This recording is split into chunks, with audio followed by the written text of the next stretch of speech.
오늘은 우리 조상들이 이 땅에서 어떻게 살아왔는지 그 긴 역사를 함께 돌아보는 시간을 가져보려 합니다.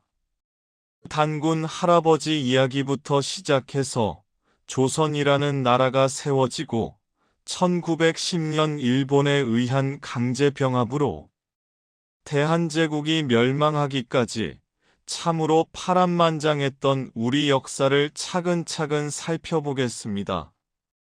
오늘은 그 첫 번째 영상으로 고조선부터 조선 건국의 단초가 된 위화도 회군까지 어떻게 역사가 진행되어 왔는지 들려드리겠습니다. 제1장 단군과 고조선 우리 역사의 시작. 여러분, 어렸을 적 할아버지 할머니께 들었던 단군 신화 기억나시죠? 하늘에서 환웅이 내려와 곰과 호랑이에게 쑥과 마늘을 주며 100일 동안 햇빛을 보지 말라고 했던 그 이야기 말입니다. 참을성이 강했던 곰은 사람이 되어 웅녀가 되었고 조급했던 호랑이는 중도에 포기했다는 그 옛날 이야기입니다. 이 이야기는 단순한 전설이 아닙니다. 우리 민족이 어떻게 시작되었는가를 상징적으로 보여주는 소중한 문화유산입니다. 기원전 2333년 단군 황검께서 아사달의 도읍을 정하고 고조선을 세웠다고 전해집니다. 고조선은 한반도와 만주 일대에 걸쳐 있었던 우리 역사상 최초의 국가였습니다. 8조 법금이라는 법이 있었는데 그중 3가지가 전해집니다. 사람을 죽이면 즉시 사형에 처하고 남을 다치게 하면 곡식으로 갚게 하고 도둑질을 하면 노비로 삼되 만약에 용서를 받으려면 50만 전을 내야 했습니다. 이렇게 엄격한 법이 있었다는 것은 이미 고조선이 제법 발달한 사회였음을 보여줍니다. 기원전 3세기경 연나라와의 전쟁도 있었습니다.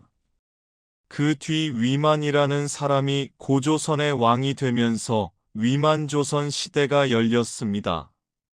하지만 기원전 108년 한나라 무제의 침략으로 고조선은 역사 속으로 사라지게 됩니다. 그러나 우리 민족의 역사는 여기서 끝나지 않았습니다. 제2장 삼국시대. 고구려, 강인한 북방의 나라. 기원전 37년 주몽이 졸본에서 고구려를 세웠습니다. 삼국사기에는 주몽이 부여에서 남쪽으로 내려와 나라를 세운 이야기가 자세히 기록되어 있습니다. 고구려는 처음엔 작은 나라였지만 태조왕 때부터 세력을 키워나갔습니다. 특히 소수림왕 때는 불교를 받아들이고 태학을 세워 인재를 양성했으며 율령을 반포해 나라의 기틀을 다졌습니다.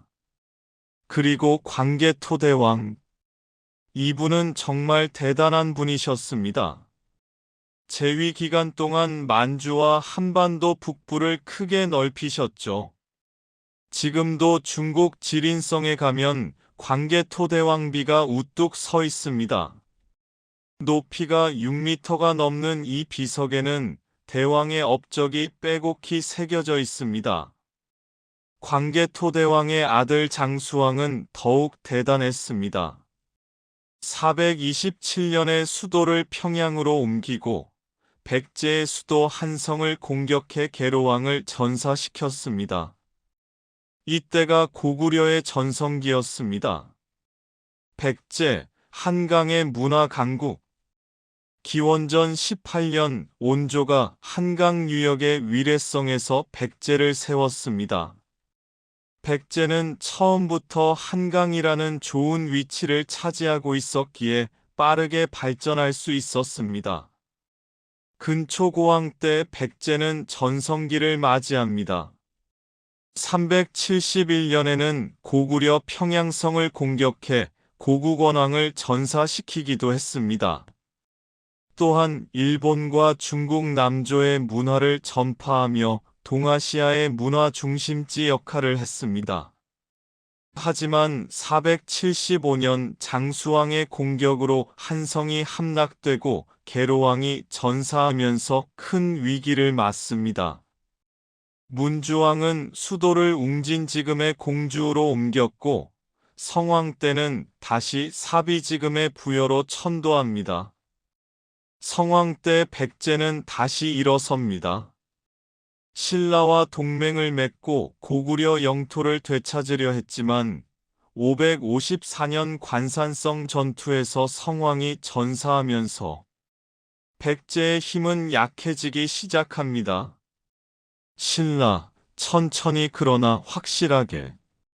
기원전 57년 경주 지역에서 신라가 세워졌습니다. 처음 이름은 사로국이었고 나중에 신라로 바뀌었습니다. 신라는 삼국 중 가장 늦게 발전했습니다. 지리적으로 한반도 동남쪽 구석에 위치해 있었기 때문이죠. 하지만 이것이 오히려 신라를 지켜주는 요새가 되었습니다. 버풍왕 때 신라는 크게 발전합니다. 520년에 율령을 반포하고 527년에는 불교를 공인했습니다. 이차돈이라는 신하가 불교 공인을 위해 목숨을 바친 이야기는 너무나 유명하죠. 진흥왕은 더욱 적극적이었습니다. 화랑도를 국가 조직으로 키우고 영토를 크게 넓혔습니다. 한강 유역을 차지하고 함경도까지 진출했습니다. 진흥왕이 세운 순수비는 북한산, 창녕, 마운령, 황초령 등에 남아있어 그 업적을 증명하고 있습니다. 가야, 잊혀진 작은 나라들. 낙동강 유역에는 가야라는 나라가 있었습니다. 정확히는 여러 작은 나라들의 연합체였죠. 금관가야, 대가야 등이 유명했습니다. 가야는 철을 많이 생산했습니다. 이 철을 신라와 외에 수출하며 부를 쌓았습니다. 하지만 강력한 중앙집권 국가를 만들지 못했고 결국 532년 금관가야가 신라에 항복하고 562년 대가야가 멸망하면서 역사에서 사라졌습니다. 제3장 삼국의 통일과 발해. 나당연합과 삼국통일. 7세기 삼국은 치열한 경쟁을 계속했습니다. 이때 등장한 인물이 김춘추와 김유신입니다. 선덕여왕과 진덕여왕을 거쳐 왕위에 오른 무열왕 김춘추는 당나라와 손을 잡았습니다. 660년 나당연합군은 먼저 백제를 공격했습니다.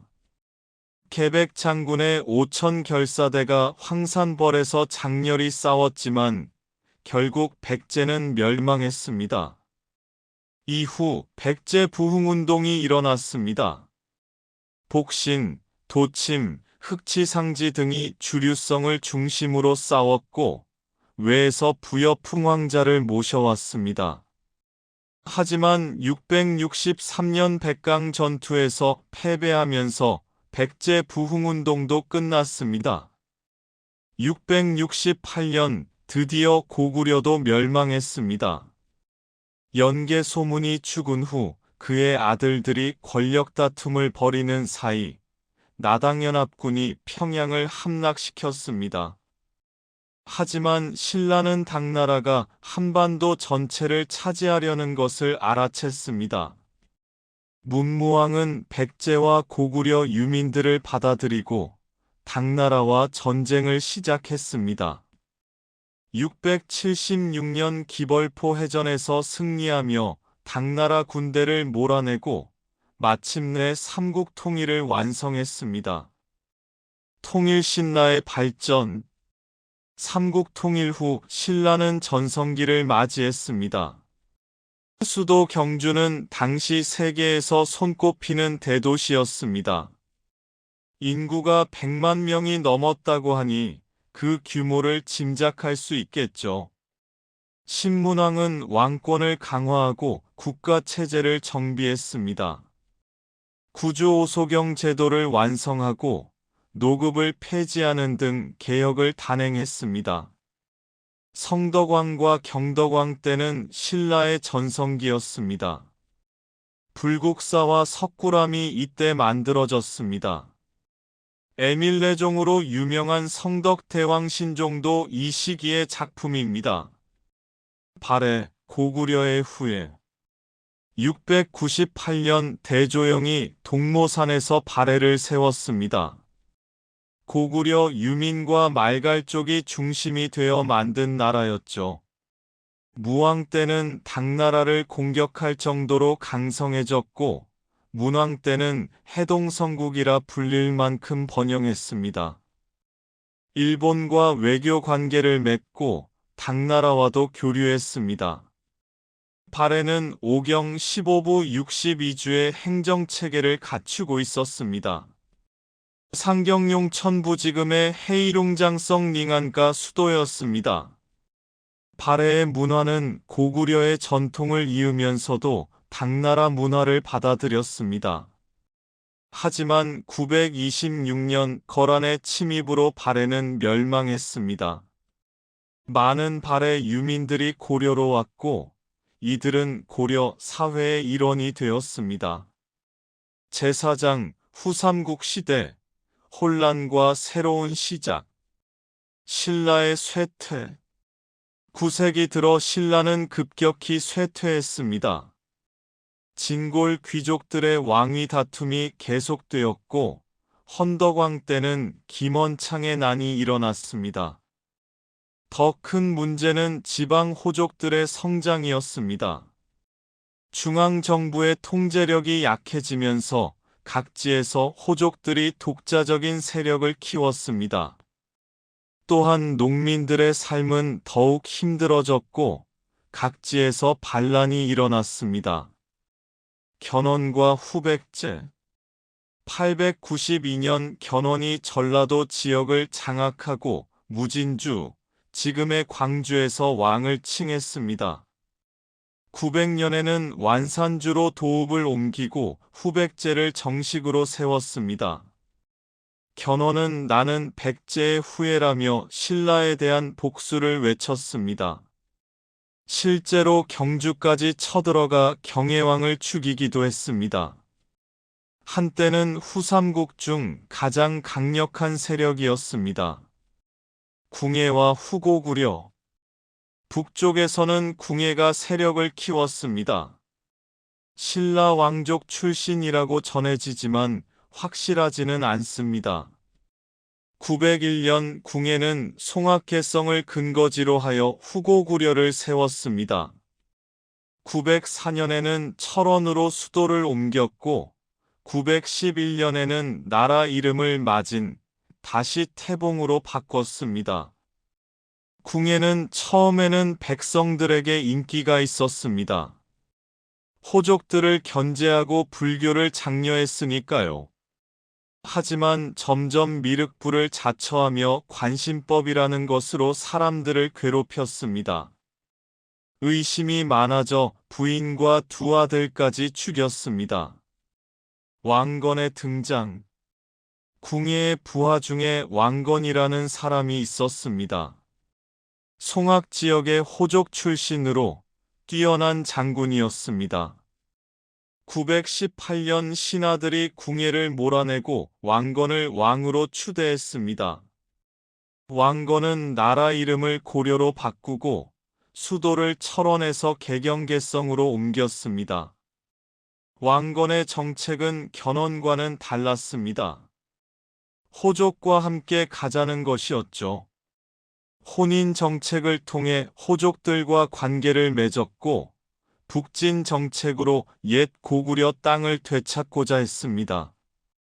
후삼국의 통일 927년 견훤은 경주를 공격해 경혜왕을 죽이고 경순왕을 세웠습니다. 이 소식을 들은 왕건이 군대를 이끌고 달려갔지만 공산 전투에서 견훤에게 크게 패했습니다. 이때 신순겸 장군이 왕건을 대신해 전사했습니다. 하지만 상황은 점점 왕건에게 유리하게 돌아갔습니다. 930년 고창 전투에서 왕건이 승리했고 934년에는 운주홍성에서도 이겼습니다. 935년 견훤은 아들 신검에게 왕위를 빼앗겼습니다. 견훤은 금산사에 유폐되었다가 탈출해 왕건에게 귀순했습니다. 같은 해 경순왕도 신라를 왕건에게 넘겼습니다. 992년간 이어진 신라가 그렇게 끝났습니다. 936년 왕건은 견훤과 함께 후백제를 공격해 1~2천 선산 전투에서 승리했습니다. 신검이 항복하면서 후삼국 통일이 완성되었습니다. 제5장 고려시대 마이너스 새로운 통일왕조 태조 왕건의 정책. 왕건은 참으로 지혜로운 분이셨습니다. 훈요10조라는 10가지 교훈을 남기셨는데 후손들에게 나라를 다스리는 방법을 알려주셨습니다. 불교를 숭상하되 지나치지 말 것, 서경평양을 중시할 것, 차별하지 말 것 등이 주요 내용이었습니다.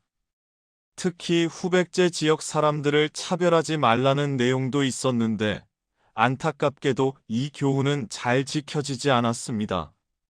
왕건은 북진 정책을 폈습니다. 발해 유민을 받아들이고 북쪽으로 영토를 넓혔습니다. 청천강에서 영흥만까지가 고려의 북쪽 국경이 되었습니다. 광종의 개혁. 4대 광종은 강력한 왕권을 원했습니다. 956년 노비안 건법을 실시했습니다. 호족들이 불법으로 삼은 노비들을 조사해 양인으로 풀어주는 정책이었죠. 이것으로 호족들의 힘을 약화시키고 국가의 세금 수입도 늘릴 수 있었습니다. 958년에는 과거제도를 도입했습니다. 능력 있는 사람을 뽑아 쓰겠다는 것이었죠. 호족의 자제들만이 아니라 평민 출신도 공부만 하면 관리가 될 수 있게 되었습니다. 하지만 광종의 개혁은 강압적이었습니다. 많은 호족과 공신들이 숙청당했고 광종 독살설까지 나돌 정도였습니다. 성종과 유교 정치. 6대 성종 때는 최승로의 건의를 받아들여 유교적 정치 제도를 정비했습니다.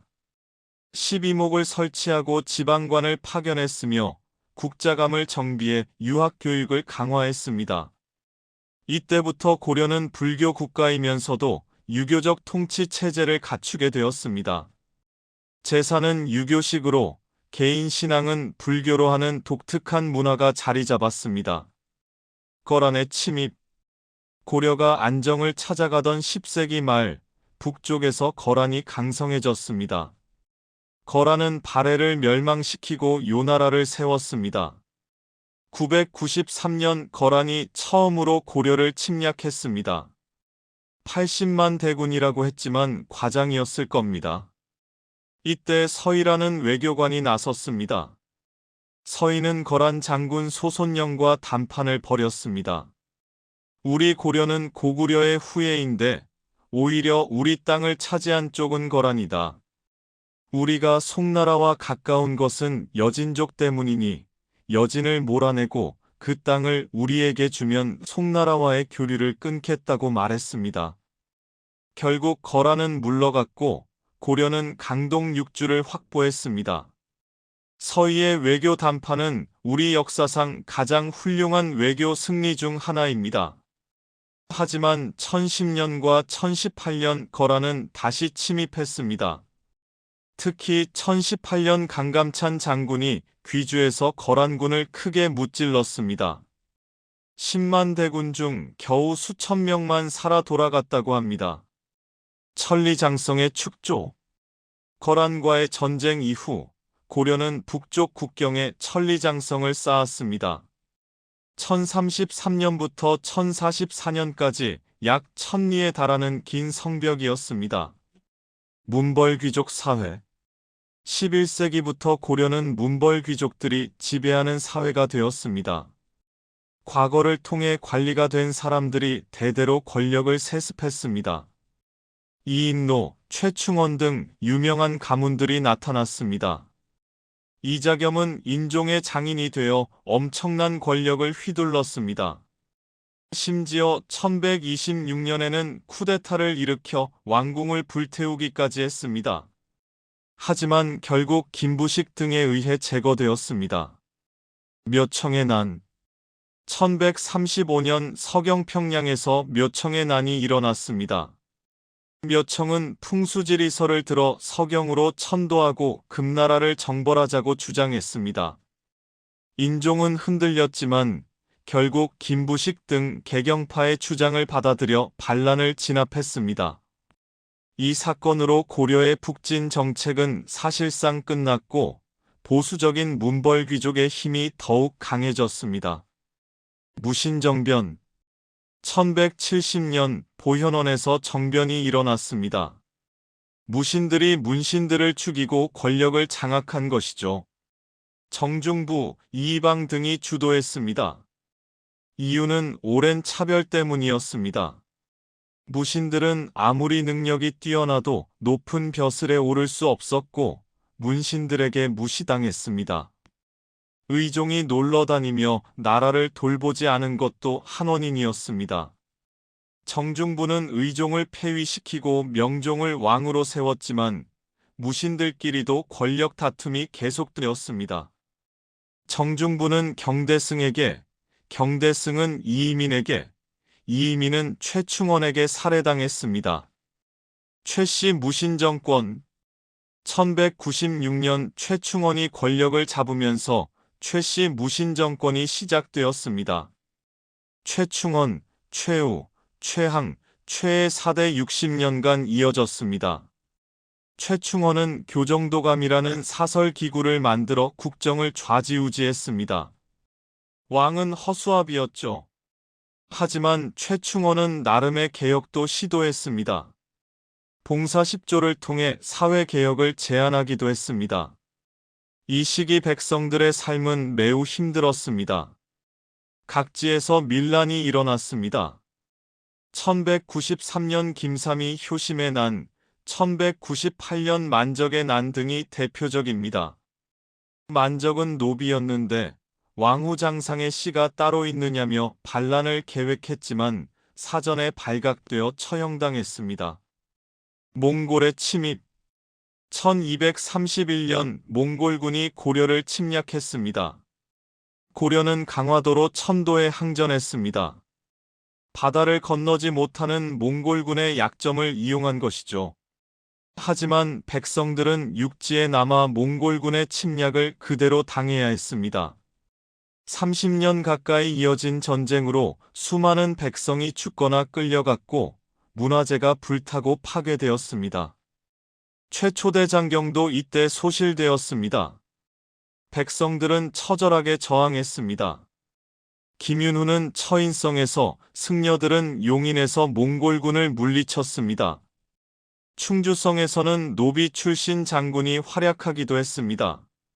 최씨 정권은 항전을 고집했지만 1258년 최이가 살해되면서 무신정권이 무너졌습니다. 1259년 태자 후에 원종과 몽골에 가서 항복했고 1270년 개경으로 환도했습니다. 하지만 삼별초는 끝까지 싸웠습니다. 배중손이 이끄는 삼별초는 강화도에서 진도로 다시 제주도로 옮겨가며 3년간 항전했지만 1273년 마침내 진압되었습니다. 원 간섭기. 고려는 몽골 원나라의 부마국이 되었습니다. 왕들은 원나라 공주와 결혼해야 했고 이름도 충자 돌림으로 바꿔야 했습니다. 충렬왕, 충선왕, 충수광.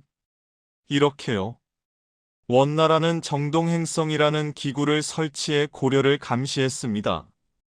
또한 쌍성 총관부를 설치해 고려의 북쪽 땅을 빼앗았습니다. 고려 사회도 변화했습니다.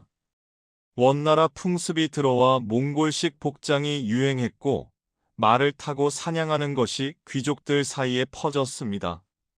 하지만 나쁜 면만 있었던 것은 아닙니다.